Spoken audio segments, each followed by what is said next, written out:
Hundreds of armed demonstrators faced off with the federal government in southern Nevada over the weekend, and the federal government blinked. Just another reminder that whether or not the law is enforced depends on who you are and whether or not you have the right-wing media on your side.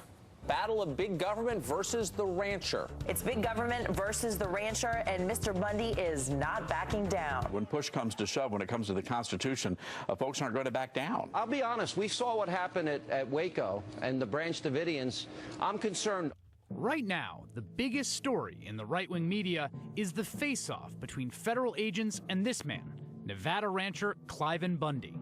America better wake up if we're going to live in this country with any kind of freedom and liberty. Mr. Bundy owns around 500 head of cattle. They've grazed on this plot of land in southern Nevada for decades. But Bundy doesn't own that land. The federal government does. And in order to graze cattle on federal land, managed by the Bureau of Land Management, you have to pay land use fees.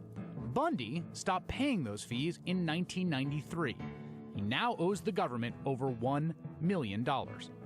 You see, Bundy doesn't think the federal government owns the land. In fact, he doesn't recognize the federal government at all.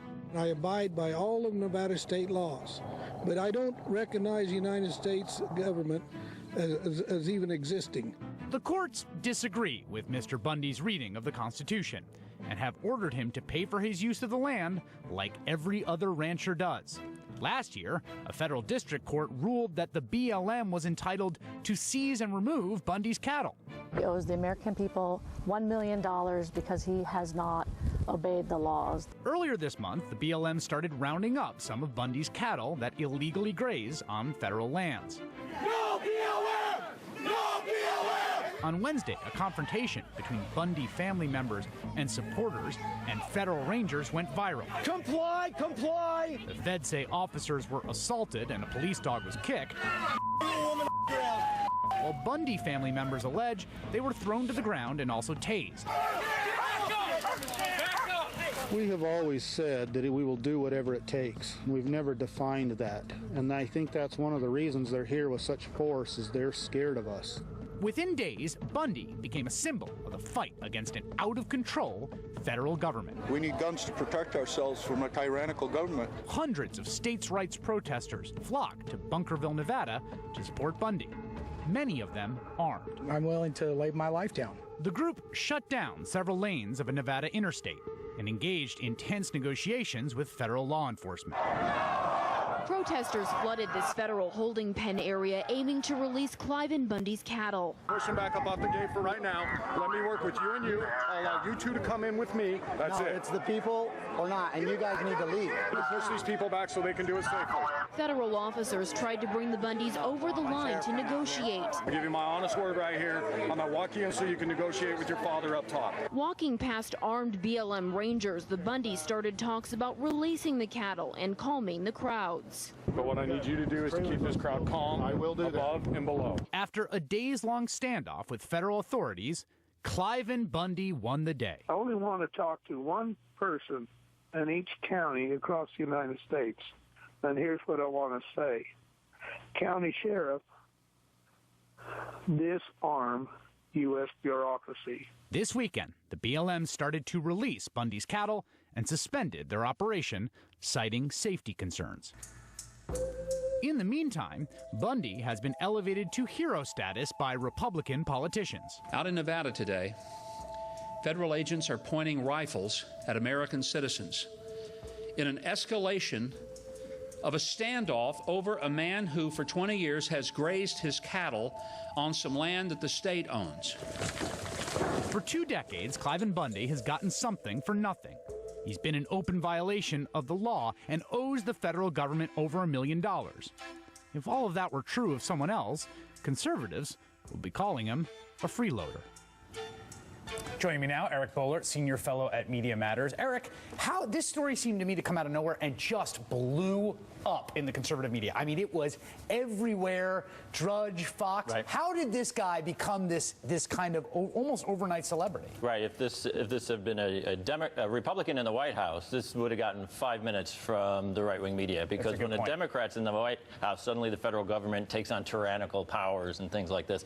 So look, they're always in search of the outrage. outrage. It's the outrage industry. And, you know, he declared, you know, a range war. The federal government made it known that they were going to come and take his cattle. And then, you know, Sean Hannity and Drudge, you know, it's a very small group. And they all are in the same, you know, spin cycle. And everyone loved it. I mean, but there was no questions asked. They just right. That's the thing is that, look, if you, of all the people to make your cost, I mean, you just look at the fact. I mean, the guy says he doesn't acknowledge the existence of federal government. Right. He has not been paying for the land that his cows are using. I mean, these are the same. This is the same conservative media that's always talking about takers, about moochers, about freeloaders, about when it comes time to immigration, they say the law is the law. You can't just countenance people breaking the law. People have to be held accountable for breaking the law. The guy is manifestly breaking the law. And he's not a part of a larger movement. He is not in terms of any sort of rights movement. He's one guy who doesn't want to pay. Who doesn't want to pay for his cows to eat grass on federal land. Joining me now, Nevada political journalist John Ralston, host of Ralston Reports, editor of the Ralston Flash.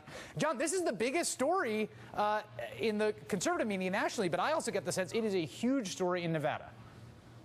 Well, it's a big story here now, Chris, because of all those people that came down from out of state. And you and Eric laid it out very well. I mean, this completely got out of hand and was twisted into something that it wasn't. Cliven Bundy is not a hero. He's not a victim here. He's a guy who essentially has gotten away with breaking the law for 20 years. And while I think you're right, the BLM had to stand down at the end, they botched this at the beginning. They set up these idiotic First Amendment zones for the protesters, and they helped make Bundy into this hero. It spun out of control, so all these militia types and the Oath Keepers come from all around, and they had a situation they could not control. I'm glad they stood down, because you go in an errant shot, a kid could have gotten killed. You don't know what would have happened. But the biggest story here to me, here in Nevada, Chris, is these Republican politicians trying to get mileage out of this, going back to the Sagebrush Rebellion, which, by the way, was settled in court here in 1979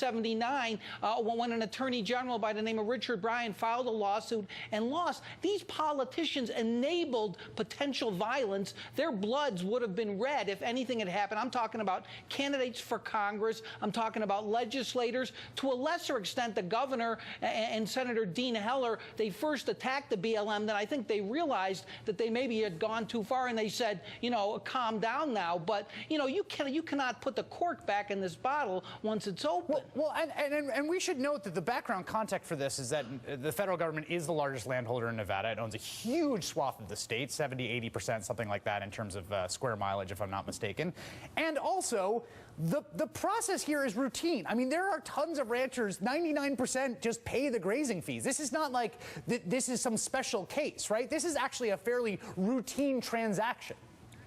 Yeah, one of the points that I raise, and it's actually 85 to 87% of the land, which is why it's been such an issue. But what kind of message is the BLM sending, and has it been sending since 1993 to all these ranchers who pay their fees, who obey the law, and are making some money, but they pay the fees to the federal government, when they let Cliven Bundy get away with this for 2 decades and then handle this in such an abysmal way that they have to back down at the end? And you're right, then the conservative media echo chamber. And it's funny that you and Eric talk about this being directed at Obama. This is all being directed in the conservative blogosphere at one person, Harry Reid, with all kinds of crazy conspiracy theories that he wants the land for a solar plant, even though the solar plant they're talking about is 200 miles away. I read that this has become a Harry Reid as the face of tyrannical government. Yeah, and he is being blamed for this, and he is a great boogeyman, of course, here in Nevada. The issue here is very simple.